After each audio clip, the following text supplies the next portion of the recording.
Isang masayang gabi mga kaabante. Ako po yung lingkod na nag-iisang tigasing tagapagtanong. Your universal online host, Jigo Postolero, para sa programang Kwento Mo Ang Bida, Jigo Live. Ayan, isa na namang masayang gabi sa inyong lahat. No? It's a good Wednesday night po, no?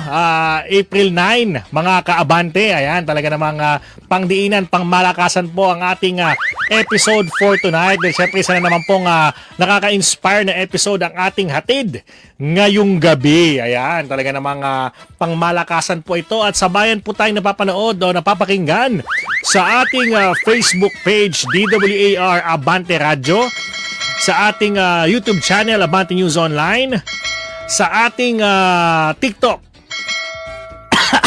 Abante News, oh, di ba? Abante News TikTok, pangmalakasan yan, talagang thousands of viewers po gabi-gabi ang nakatutok po sa ating programa dyan. At syempre, no, hindi lang tayo pang online, tayo totoong radyo, 1494 po, no? Talaga mapapakinggan niyo po kami 1494 sa inyong talapihitan dito sa Metro Manila. Mapapakinggan niyo po kami, no? Lunes, Miyerkules at Biyernes po, alas 8 hanggang alas 9 ng gabi. Ayan, talaga namang pangdiinan po ang ating episode. At syempre, hindi pa lang yan, meron pa. Hindi na tayo pang radyo at online, kundi pang TV. Channel 85, Sky Cable po. Mapapanood nyo po ang Abante Radio at syempre ang Jigo Live. At syempre, wag natin patagalin pa dahil mga kaabante, mga kasama natin, no? For the first time ever, isang karangalan po, no, bago man lang siya pumunta ng New York, ng Amerika, talagang makakasama natin siya ngayong gabi para malaman natin ang kanyang kwento. Isang karangalan po na makasama ang award-winning film entrepreneur, businesswoman, and philanthropist, ang owner ng Alegre de Pilipinas, ang CEO, walang iba kundi si Janice De Lima. Ma'am Janice, welcome sa Jigo Live, ma'am. Hello, hi. Good evening. Good evening, John. Ayan, oo. Ma'am Janice, kamusta po kayo ngayon? Alam ko sobrang busy ninyo. Pagkatapos nito, mayroon pa kayong mga guesting pa kung saan-saan, talagang unstoppable kayo. Ma'am Janice, kamusta naman yung araw? Ayan. Very busy talaga kasi alam mo, nagre-ready ako. Pumunta ako dito not only for pleasure. Hindi talaga ako nagbabakasyon. Nagtatrabaho. So, kinokolekta ko lahat ng mga trabaho kasi dalhin ko sa New York this April 7 para sa billboard doon. Wow, di ba? Talaga naman. Oo. So, Ma'am Janice, gusto lang po na malaman ng mga kababayan natin dito, no? Bago nyo narating itong tagumpay ninyo. Siyempre, itong Alegre de Pilipinas, bago ito nagtagumpay, ano po ba ang inyong kabataan? Kwentuhan nyo po kami. Ano po ba yung mga pangarap nyo noon na hindi namin alam? Gulatin nyo kami, Ma'am Janice. Of course, sa bata pa ako. Pasensya na kasi Bisaya kasi ang tigas-tigas ng aking Tagalog. Ako naman po Ilonggo. So mga ano tayo, ayan. Bata pa ako, talagang nangangarap na ako na magkaroon ng sarili kong kumpanya at saka bata pa ako, tinitraining na talaga ako ng papa ko na mag-perform sa stage. So since I was in elementary or kindergarten, sumasayaw na talaga ako mag-isa at kumakanta sa stage. So, nung ako ay magka-high school, patuloy ang aking pag-present ng aking talent at nakilala ako ng mga tao of all my town. At saka hanggang naging college ako, nag-join ako ng talent guild sa school ng San Jose Recoletos at napunta ako sa Mountain View College at nag-major ako ng music at saka napunta na naman ako sa San Carlos University hanggang nag-graduate ako ng teacher. So, naging model ako ng ating mga local products, ads, at saka magazines. Hanggang pumunta ako ng Amerika, nag-work. Hindi ko naman nakalain na makamit ko yung aking pangarap, but international, no? So, akala ko hanggang Philippines lang. So, hanggang nagkaasawa ako. At saka nagkaroon ng chance na isipin ko na andito ako sa Amerika. At saka nag-join ako ng Mrs. Great Lakes Earth USA. Nanalo ako. And then from that, naisip kong I want to help our Filipino people to be in a global stage na ma-present natin. Kasi lahat naman talaga ng mga Filipino ay mga talented. At we excel of all our talents. Kaya gusto kong ma-present to na na makikita na hindi lang tayo pumapasok sa American company talent. Ito naman is a Filipino-owned company. So lahat ay may chance na ma-present natin globally. Kaya nagkaroon ako dito ng Alegre de Pilipinas kasi we are known as Alegre, 'di ba? Mga Filipino, mga ano talaga tayo, masayahin. At yes, oo, 'di ba? So lahat alam nila pag andyan ang Filipino, talagang ang environment ay masaya. So Alegre de Pilipinas kasi Filipino-owned company at saka doon ako nag-start na i-present ang ating mga designer, mga excellent designer na magaling talaga mag-design. So, nag-join kami ng mga big fashion week like New York Fashion Week, Paris, Milan, London. So, recently we had a Japan show last week. So, it was really successful. Kaya, natutuwa naman ako na ang Filipino company na napansin sa buong mundo at saka mga foreigner ang nag-join sa atin, nag-a-apply sa atin. So, hindi na tayo ngayon ay na lang, sunod-sunuran ng mga ibang lahi. Tama, diba? oo. So, tayo pa tumutulong sa kanila, Ma'am Janice, no? Na sila ay magkatrabaho, sila ay, kumita, no? Dahil po sa inyong Filipino-owned company. So, speaking of this, Ma'am Janice, no? Lahat ng tao gusto malaman ang inyong ang inyong pagsisipag o let's say diskarte kung tawagin dahil nga napaka-resourceful ninyo sa napapansin ko po na kumbaga ang galing ninyo na pagpunta niyo ng Amerika napalaki niyo po ang inyong pangarap dito at naabot niyo to sa madaling sabi, no? Paano niyo po ito nagawa? Ano po ba ang napagdaanan ninyo? Alam ko hindi po ito madali. Ayan, okay. Hindi talaga madali. Alam mo yun, dito nga lang sa Pilipinas, grabe ang ating competition. So, lalo na sa ibang bansa. So, ayokong i-deny at ako talaga ay very prayerful woman. So, yes. Una is, I really ask it from God. Siya lang talaga ang may power na matupad natin ang ating pangarap. So, pinipray ko talaga yan. At saka, from that, alam kong kinaguide niya ako sa lahat ng mga plano ko. At first is, gusto ko talaga na makuha ang loob ng Amerika. Alam naman natin na we are very small, na titingnan nila tayo. Talagang Philippines is nothing for them. So para sa akin, para makuha ko at mapabilib ko sila, ay nag-join ako talaga sa makukuha ko ang isang title na prestigious pageant ng Amerika. Kaya nag-join ako ng Mrs. Earth USA. So nanalo ako ng 8 states. So nagiging Mrs. Earth Great Lakes. So yun, from that, kaming mga queens ng Amerika ay nagtutulungan. Kaya nakikita, kami lahat ay CEO, iba-ibang aming mga negosyo. So ang akin naman nakikita nila na may advocacy akong tutulong na branding ng isang tao at Filipino at sa aking company. So ina-ask ko sila yung first sa New York Fashion Week na can you please promote my company at wearing Filipiniana, wearing Filipino creations, the Queen of America, na mag-join sa akin, na mag-walk. So, napaka-saya talaga at that time na nakaka-proud na ang mga queens ng Amerika, nagsusuot sila ng mga Filipiniana. At doon, napabalita tayo sa Inquirer, napabalita tayo sa all over news. At saka after that is, yung nakuha ko na ang title na yan. So, of course, napabilib natin sila, di ba? Yes.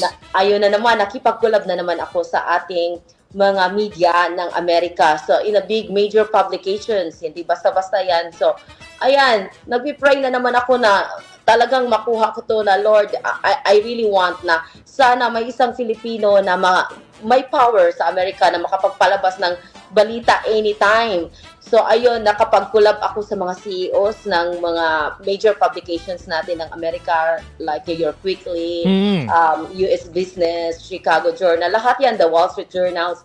At saka, yan, nag-grant ko yung aking prayer, nag-grant ni Lord, yun, nagkaka-power naman tayo na makapagpalabas ng any publication sa Amerika kung sinong gusto nating i-brand at papasikatin. So, after that, ang akin namang pinaplano is makukuha ko ang major magazines natin like Vogue, Cosmopolitan, sa fashion. So ayun na naman, natupad na naman ang aking aking prayers, nakuha ko na naman. So we can have Vogue feature any Filipinos, Wow. kahit sino, anytime, kasi the approval is from me. At saka lahat na magkakaroon na ng chance kasi noon pangarap lang talaga natin, no? So kung hindi ka sikat na artista, hindi ka sobrang influencer at wala kang, alam naman natin na mahal talaga yan. Mahal magpapasikat, mahal magbabrand sa ating name. So, lahat ay may chance. Kasi kausapin lang talaga nila ako. At saka, ang aking advocacy nito is not all about business. Tuparin natin ang pangarap ng ating mga kapwa Filipino. So, titingnan ko kung anong capacity niya, kung deserve ba siya. At ayun, mapiplay ko yung prize doon na pwede kitang tulungan. Kaya, anytime we have the power to fly billboards in New York Times Square, so pagsabihin ko, kaya noon, atin lang i-schedule yan, no? Matagal at approval pa. Pero ngayon, from Alegre Pilipinas, sa company ko, pagsabihin ko, we can play your ads on next 3 days, ma-play natin yan. Kaya actually, we have a play on April 7. Andun ako sa New York to capture it personally. Wow, grabe, di ba? Isipin mo yun, Ma'am Janice, no? Ito ay pangarap lang sa nakararami. Pero dahil sa inyo, inasnap, no? Nandyan na po ang mga Pilipino. Talagang lahat may pagkakataon, lahat may tsansa, no? Na ma-showcase ang kanilang talent dahil madali sila madidiscover dahil po sa ginawa ninyong pagtulay, no? Yung pagtulong po ninyo. Ang tanong ko dito, Ma'am Janice, pwede naman maging successful lang kayo on your own, pero bakit lagi niyo pong iniisip ang kapakanan na nakararami? Ano po ba ang kwento sa likod niyan? Kasi talaga, ang number one na pangarap ko ay tutulong. Alam mo, natural ko na talaga, bata pa lang ako, na kahit sino, kahit friends ko, gusto ko silang maisali kung ano man ang mga success, mga achievements ko. At hindi ako masaya, nag-iisa lang. Kaya ngayon, kung tumutulong mga ako noon ng mga single people lang, mga bata pa ako, mga friends, ngayon, tutulong na ako ang atin ng isang country. Lahat ng Filipino na karapat-dapat sa kanya. Kaya alam mo, nasa puso ko talaga na tutulong at masaya ako nun. Hindi ako masaya na mag-iisa lang. Kaya ngayon sabi ko, hindi ko na kailangan ang lahat ng mga kumukontak sa akin, i-feature ka ng ng magazine ng Amerika. Ang dami ko ng mga magazine ng front cover ako. It's because of my inspiring story. Pero ngayon, gusto ko iba naman. Gusto ko, ako ang nasa likod na tulungan kita na magkaroon ka ng pangalan. Kasi hindi naman ang mga taong ibang nagpapasikat lang, hindi ko gusto yan. Kasi pasikat lang. Kailangan may purpose. Correct. Kailangan na ang pagpapasikat mo makakatulong ng iba, makaka-inspire ng iba. So from that, makakatulong rin sa sarili mo dahil pag aangat ang pangalan natin, lumalaki rin ang ating income at ikaw na naman ang tutulong sa iba, di ba? Correct. Kaya yan ang purpose ng branding. Yun. Ito ay international branding company. Ayan, I certainly believe and agree, Miss Janice, kasi yan pong advocacy ng programa nitong Jigo Live, no, sa Abante for 5 years na. Kahit sikat o hindi, lahat po ay may pagkakataon po na magkwento ng kanilang inspiring story. Kaya nung nalaman ko po ang kwento ninyo, na kayo po ay tumutulong, no, without any hesitation, lahat ibinibigyan ng opportunity na kumbaga ma-expose sa New York. Yung iba, New York Cubao, hirap na hirap ma-expose doon. Pero kayo, ma'am, New York Times Square, talagang pinagbibigyan nyo po ang ating mga kababayan. So sabi ko, grabe, nagtutugma talaga ang aming advokasya, no, ni Ma'am Janice, na kumbaga lahat ng tao ay dapat mabigyan ng patas na pagkakataon, di ba? Kahit saan pa siya nanggaling o ano man ang kanyang pinagdaanan, as long as meron siyang dapat na ma-share at may kapasidad din siyang tumulong sa iba, maganda po yun na mabigyan natin sila ng exposure na napakaganda, nang lumawak pa po sila. Napaka-perfect po ng branding na ginagawa po ninyo. Pero ano po ang pinakamahirap na napagdaanan nyo na muntik na itong hindi matuloy? Pero obviously, natuloy dahil sa sipag at tiyaga ninyo. Alam mo, kung pag-usapan natin yung mga pinagdaanan, hindi tayo matatapos na one day. Example lang, example. Ang pinakahirap lang talaga, to be honest, no, ang pinagdaanan ko mostly are from the Filipino competitors. Hindi sa puti. Ito, I am just being honest. Yes, being real. Kasi, yes, oo. Sa mga puti, ang dali nilang magrespeto, ang dali nilang, kung nakuha ko yung, makikita nila yung loob mo, yung puso mo, yung advocacy mo, yung kabaitan mo, bawo na sila at nagre-respeto na sila. Pero sa Pilipino, pag nainggit sa'yo at saka gusto kanilang i-down, gusto nilang gibain ang anong na build mo, diyan, nanggaling ako diyan before nagiging strong ngayon na hindi na talaga nila kayang i-touch kasi na-prove ko na. Pero noon, ang daming, may isa pang like, umangkin ng Alegre. May Alegre rin siya. Pero ibang hindi Pilipinas. Alegre Philippines. Alegre Universe. Alegre ganito. Ang dami ng, Janice, anuhin mo yan. Ipapastop mo yan kasi company mo yan. Pero ako, sabi ko, hayaan na lang. Kasi alam mo, ang stress ng pag-compete at pag-work out doon sa Amerika. At saka, hakaluan pa ng ating yung mga little temptation, mga taong sasawsaw to pull you down. Oo na, gusto kang gibain. Ang dami talaga. Mayroon pang mga libel online na talagang gustong angkinin. Pero lahat hindi ko pinapansin yan. Kasi alam ko kung ano ang aking kapasidad. In-start, ano ang kapasidad ko. Alam ko anong ang ginagawa ko. So, kahit saan pa ako ibala, kasi galing ako dyan. Experience ko to at connection ko yan. So, kahit sinong kausapin ko, alam ko kung ano ang gagawin ko. Kaya itong lahat ng tao na to, after two years of trying to ruin my company, nawala lang rin sila. Napagod. Rin sila hanggang napagod na gusto silang magpa-under ng Alegre de Pilipinas. Kaya marami namang mga competitors ko dito na mayroon silang billboard, but I'm very much lucky lang kasi all billboards in New York is hawak ko. So sa kanila nag-iisa lang na spot, ito lang. Tapos wala rin silang connection sa media. Ang akin is I'm very much lucky and blessed na may connection ako sa media na lahat ng gusto kong ibalita at ipababalita, ma-approve talaga siya kasi yung credibility ko sa kanila na build na. Kaya hindi ko naman to ginagamit para i-down yung ibang tao. Yes, oo. Namimili to inspire. Ako. Yes, oo. Marami rin, sa totoo, marami rin ang lumalapit sa akin na mga hindi karapat-dapat. Isipin na natin, no, mga politiko na itong may mga ginagawang masama. Oo. Buti na filter nyo yun, no, Ma'am Janice. Oo. Tapos name your price, ganon. Pero alam nyo, sabi ko, temptation talaga to. Pero ang akin is, ang purpose ko nito is para sa good. Yan. Hindi talaga para. Gusto kong i-prove na hindi lahat ng branding company ay it's all about money. Correct. Yan ang aking gustong i-prove sa mundo. Tama.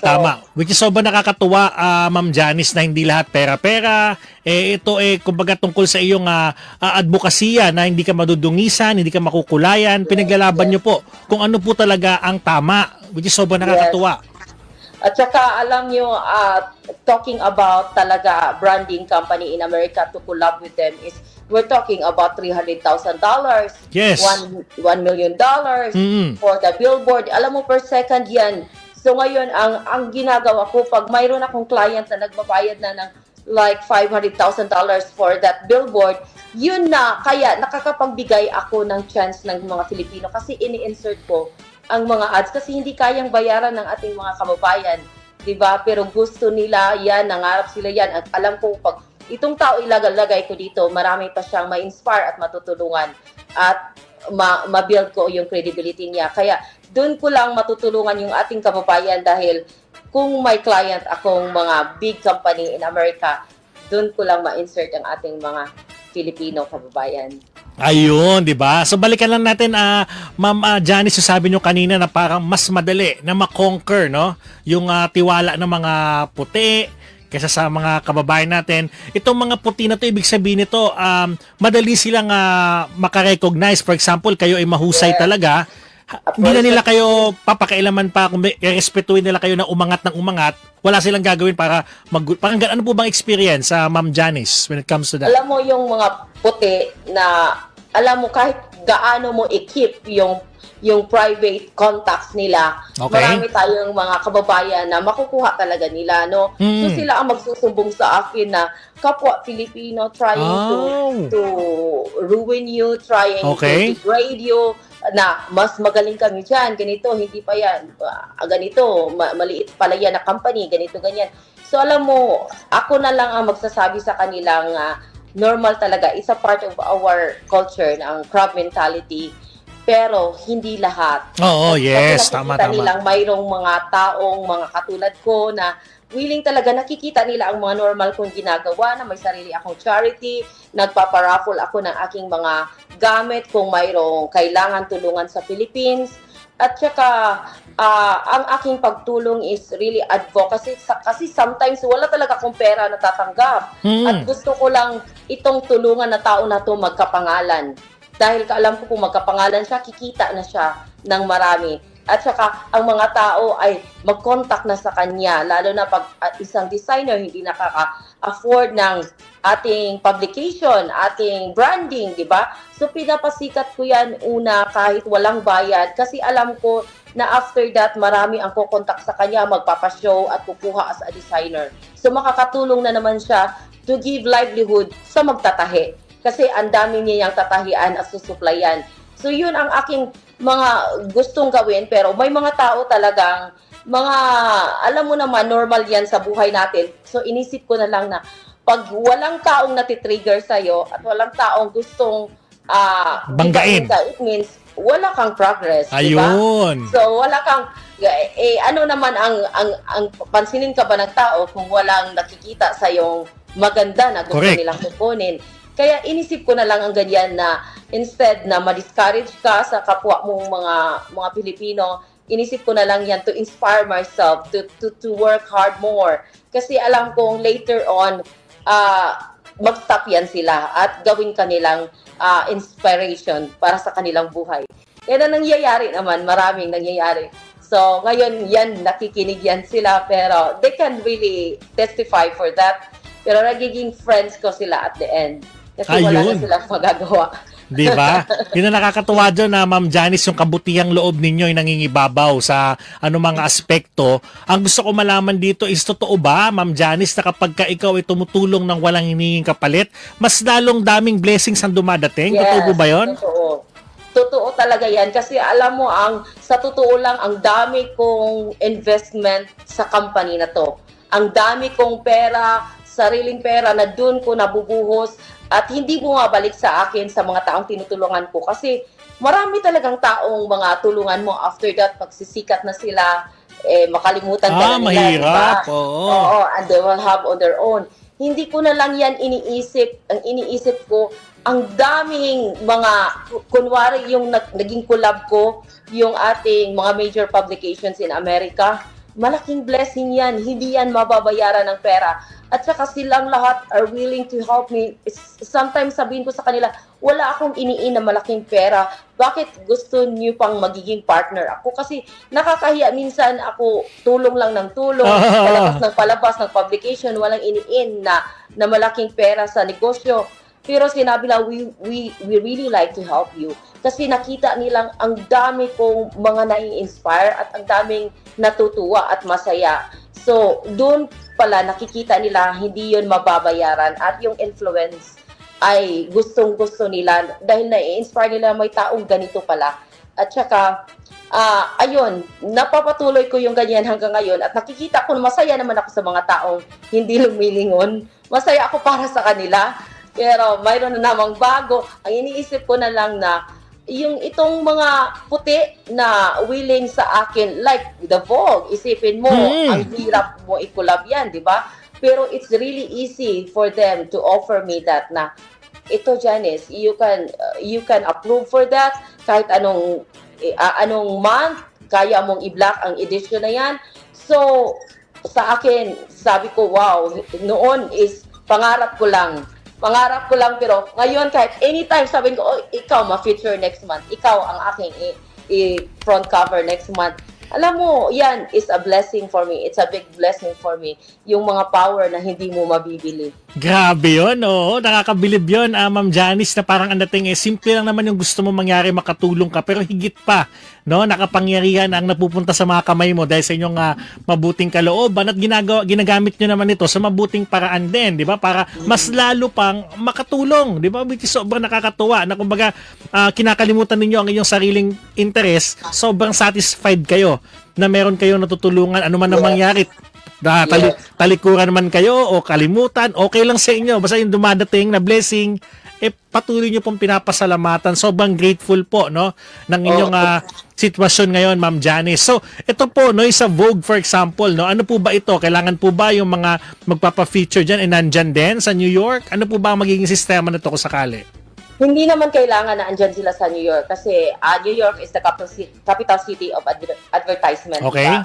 So, lahat ng mga tao ang sa kanila is to them to have the record na nagpa-add sila sa New York, tataas na rin kanilang value. Wow! Diba? Yung kanilang credibilidad. Okay. At tumataas na ang kanilang price. Diba? So, mostly of the clients na mag-contact sa Alegre Pilipinas, nagpapa-add sila sa New York. May sarili kaming photographer at videographer na nakaabang doon. At may live rin kami sa aming billboard na makikita nila online while nag-play siya. So, ang iba, talagang lumilipad sila para ma-witness nila ang sarili nilang picture at ads doon. Pero yung iba is gusto nila mapadala lang sa kanila para may magamit sila para i-post nila sa kanilang social media at magamit nila sa branding ng kanilang company. So, mapadala namin, may video at saka may photos na ibigay namin sa kanila at magbabayad lang sila. So, depende kasi sa akin is pag kausapin ko yung company kung ang capacity nila talagang they can afford. So, yun, may mga ma-offer ako. Pero itong depende sa client ng aking makausap. Ayun, di ba? Yun ang maganda dyan. Ng New York. Correct. Yes. 'Di ba? So ano feeling, ma'am, na you're on the top of the game and kumbaga ito yung kumbaga ang ganda ng kalagayan niyo sa ngayon, no, sa pagnenegosyo. Pangarap 'to ng marami. Oo. So paano niyo 'to mini-maintain na magpapatuloy na ganito ang sitwasyon? Ayan.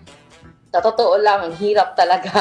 Hindi ko masabing mami-maintain kasi minsan we always need a capital for every negosyo, 'di ba? Every na maipalabas. Ang akin lang is na-survive naman. Correct. So, natutuwa naman ako kasi si Lord, every time na hindi ko kakayanin dahil gusto ko at hindi ko kakayanin dahil ang laki-laki ng investment at gusto kong tumulong, ina-ask ko kaagad si Lord na nilalagay mo ako dito, Lord. So, tulungan mo ako kasi ikaw ang naglagay sa akin dito. Hindi pwedeng hindi to kakayanan ko at saka sabihin na weak ang Alegre dahil hindi na patuloy. Yes. So, na-survive. Lahat na-survive.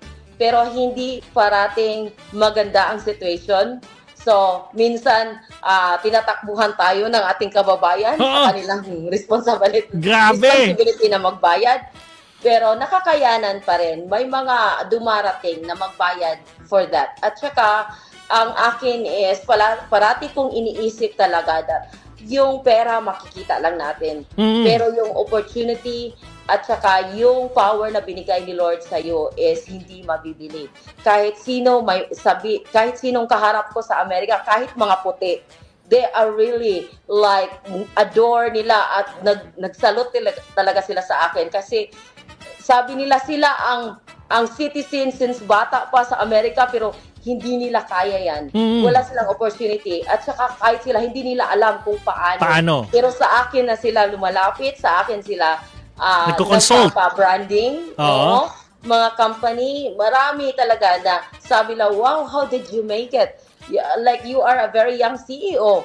So sila daw ay grabe ang kanilang mga seminar at hindi nila alam kung paano gawin.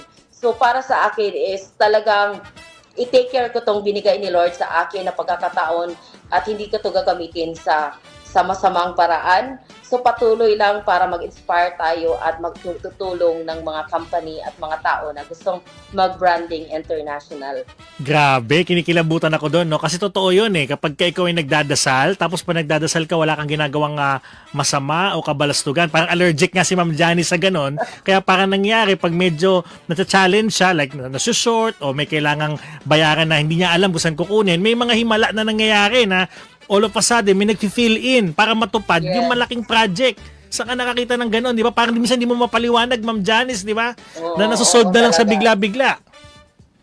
Talagang totoo yan. Ang hirap kasi basta malaking company, malaki rin ang kailangan. Tama, correct. Di ba? So, ang hirap, pero nakayanan ko. Kaya, naisip ko na ang ating road to success is not always easy. So, this is a part. Kung hindi ka mahirapan, hindi yan sa successful. Di ba? Correct. So, yun, parati kong ako nagsasabi sa team ko na move on lang tayo, patuloy lang tayo. So, lahat naman ay masaya. Yes. Lahat. So, ngayon, mayroon na akong mga collaborators noon. Ako talaga ang nag-handle ng runway sa amin. So, the runway is one only of the part of Alegre de Pilipinas na i-branding natin, mga models and designers. Pero naisip ko, after 2 years, ang hirap-hirap, nakakapagod. Kasi dito pa ako sa media, magbabranding pa ako, ano pa ako sa kanila, magpi-press release ng marami. So, ang inisip ko, hindi lahat akuin ko na maging greedy tayo, di ba? Na sa akin lahat papunta ang kita. So, ang ginawa ko is binigyan ko ng chance ang lahat ng runway all over the world, basta own lang ng Filipino. Kasi ayoko nang owned by a foreigner. Oo. So, tayo owned by a Filipino, then ang foreigner is magiging model lang yan, mag-a-apply lang yan. Hindi tayo pwedeng i-under nila. Ayun. Nagiging collab ko, Japan Runway Project. May show kami last week, and then next month, mayroon na naman. So, mayroon ng iba't ibang bansa, Philippines. So, lahat ay nagiging collab ko. So, ang ginagawa ko is I am behind. Ako ang nagpapasikat sa kanilang show at nagpi-press release doon sa Amerika at all over the world. Grabe, Miss Janice. Alam mo, sobrang natutuwa ako sa mga agenda ninyo sa buhay, mga plano ninyo, mga advokasya ninyo. Gustong-gusto ko kayo makita kung may pagkakataon, ma'am, at may matulong ako sa inyo. Let me know lang kasi magbo-volunteer talaga ako, ma'am, na ibigay ang aking serbisyo para sa inyo kasi sobrang lawak, no, ng inyong reach, ng inyong mga natutulungan. Walang ibang focus kundi makatulong. Yun ang pinaka-goal, no, ng lahat-lahat at kabutihan. Sobra talaga. Talagang gusto ko madamay dun sa blessing ng mga grace, no? Talaga sa sobrang kabaitan ni Ma'am Janice. So, Ma'am Janice, ano po ang future plan ninyo sa Alegre? Ano pong gusto niyo mangyari sa Alegre de Pilipinas in the future? Ang gusto kong mangyari sa Alegre in the future is magkaroon ng maraming branch na sana pareho ang nasa puso ko. Correct. Kasi alam mo, ang hirap talaga kaya itong Alegre, sinasabi nila, bakit wala ka pang mga staff na marami? Ang hirap talaga ng isang company ng pagpapasikat. Yan. Dahil mahirap kang makakakita ng mga totoong tao. So ngayon, ako lang talaga muna ang nag-manage sa lahat. So hindi ko tinatrust yung account ng portal ko with the media in America at saka sa billboards. Ang akin is, if magkaroon ako ng mga taong katulad ng mga nasa puso ko na para makapahinga naman ako dahil sobrang talagang over-fatigue ako sa lahat ng ginagawa ko, na maitrust ko sa kanila na magkaroon ng branch sa Philippines, magkaroon ng branch sa ibang bansa, at maraming matutulungan tayo at lumalaki siya na magiging pride of the Philippines, the pride of the universe, na hindi lang nila mapansin ang ating mga negative side, na makikita talaga nila na we excel, and it's not only the talent, na sana pati yung ating kalooban, ang ating attitude, na wala nang hilaan at wala nang inggitan, na we will be united to help each other. So yun ang aking gusto. Ngayon, papatuloy kami. I have a lot of shows coming na pagpatuloy natin to introduce the Alegre de Pilipinas all over the world. So, every month, mayroon kaming shows. Mayroon kaming sa Malaysia, sa Thailand, and we have a Paris Fashion Week, New York Fashion Week. So lahat, at saka gusto mag-branding, hindi lang models, hindi lang designer, lahat ng tao na gustong may i-share sa sarili niya to inspire the people, sarili niyang story. So pwede niyo akong lapitan kasi pwede natin yan ma-publish sa ating New York Weekly, sa ating The Wall Street Journal, 'di ba? So lahat ng andyan ay successful na, pwede kitang mailagay diyan. Depende sa story mo. Kaya lapitan niyo lang ako. Yes, talaga naman. Oo, talagang hulog ng langit talaga si Ma'am Janice po sa ating mga kababayan, no? Talagang siya ang nagbigay ng pag-asa sa nakararami. So sana dumami pa po, Ma'am Janice, ang inyong mga projects at marami pa kayong matulungan at I hope po na magkita rin tayo in person, Ma'am Janice. Sobra po ako natutuwa, no, sa inyong mga proyekto po at wala po kayong hiling kundi dumami pa po talaga ang blessings na para sa inyo. So Ma'am Janice, zoom po namin yung camera sa inyo. Batiin nyo po lahat ng gustong batiin, pasalamatan lahat ng gustong pasalamatan at syempre i-promote nyo na po lahat ng mga upcoming events at social media pages. Go ahead po. Okay, gusto kong mag-shout out at pasalamatan ang aking team ng Alegre de Pilipinas all over the world. So, my team in Runway Project in Japan, lead by Shima Shaina de Colin. Hello! Congratulations for a very successful show last week. And to Aya, thank you so much for accommodating me in Japan. To my partner, the Jewels Empire Entertainment, which is also owned by a Filipino woman that owned a modeling company in America for 20 years, owned the Katana magazine. So, siya po ang aking partner in Alegre de Pilipinas to cast models. So, hi, Jewels, and to Hector Kikosaki in Japan, Alegre de Pilipinas, who handled the Vogue magazine. As well, Angel Estera Dubai, ang ating magaling na designer, si Don Cristobal, congratulations for your Milan Fashion Week and the Paris Fashion Week. To Simon, and also to What's Up EJ, Jen sa Dubai, congratulations. Jean Pioso from California, ating magaling na designer na Filipina also, na nakilala siya sa California.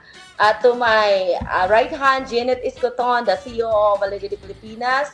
To Lay Maniego, hi Lay, thank you so much for everything and good luck to your contest outside the world. And dito ang Alegre de Pilipinas to always support you. And also to La Visual Corporation, thank you so much for all the awards and recognitions that has given to me and to my Alegre de Pilipinas, Alegre de Amigas in USA, sa aking mga close friends, Vice and Debbie, and to my family and to the East Day Apostles in Chicago. Thank you, thank you. I miss you all. I will see you soon. And good luck to all my collaborators to all your shows. Thank you. Thank you so much. Siyempre sa La Visual Corporation at siyempre kay Ma'am Lay Maniego, no, for making great things possible sa ating interview with the one and only, no, Ma'am Janice De Lima ng Alegre de Pilipinas. Thank you so much po, Ma'am. At siyempre sa lahat po ng inyong mga ginagawa, sobra po ako na-inspire. Kung pwede ko na po ito gawing 3 oras at himayin pa natin, gagawin ko po yun. Kaso makaya pa po kayo mga guesting. Baka magalit naman po yung iba sa akin. So thank you so much. Thank you so much, Miss Janice. I really had a great time. I look forward to see you in person as well. So sana next month, pagbalik ko, mayroon na time. Yes, ma'am. Yes. That will do po. And God bless you more po. And yun lang po masabi ko sa inyo. Sobrang hangang-hanga po ko sa inyo. I'm so proud to be a Filipino dahil po sa inyong mga ginagawa. Maraming salamat po. Before we end, thank you so much pala ni Lord. Thank you, Lord, for everything. Hindi natin siya kakalimutan. Yes. He is the source of everything. Thank you so much for that. God is good all the time. Thank you, Ma'am Janice De Lima. Thank you so much for your time and maraming salamat po sa inyo. Mabuhay po kayo, ma'am. Thank you. Yes, mabuhay rin kayo. Good luck. Thank you. At ayan po mga kaabante, no, maraming salamat po sa lahat ng tumutok ngayong Wednesday night, no, April 9. Biro mo, talagang ang bilis ng panahon mga kaabante. Biro mo yung aming malupit na tech dito, si Maria Maridel, dati wholesome lang to, pasayaw-sayaw lang to na naka-hoodie. Tapos ngayon, yung profile pic niya, naku po, daring na daring, oh, napaka-comment tuloy dun si Emerson, no. Sabi ni Emerson, taglubog daw. Lubog. Si Si John Maiton. Minention pa si John Maiton. Grabe naman yung aming producer na yan. May pa takip-takip pa ng ng face. Nag-beach sa Batangas ata. Oo, ayan. Thank you at napaganda niya ang ating programa. Kahit mag-isa lang sa kasi minsan pag malupitan 45 sila dito. Pero minsan kapag baka mamaya naka-leave yung iba, mag-isa lang siya. Pero ang ganda pa rin ang aming programa. Parang yung programa natin ngayon. Napakaganda po. At maraming salamat po sa lahat na tumutok ngayong gabi. Ako po ang lingkod na nag-iisang tigasing tagapagtanong. Your Universal Online Host, Jigo Postolero para sa programa Kwento Mong Bida, Jigo Live. Live mula sa Abante Command Center sa Quezon City. Ito ang inyong tigasing tagapagtanong, Jigo para sa Jigo Live. Jigo Live.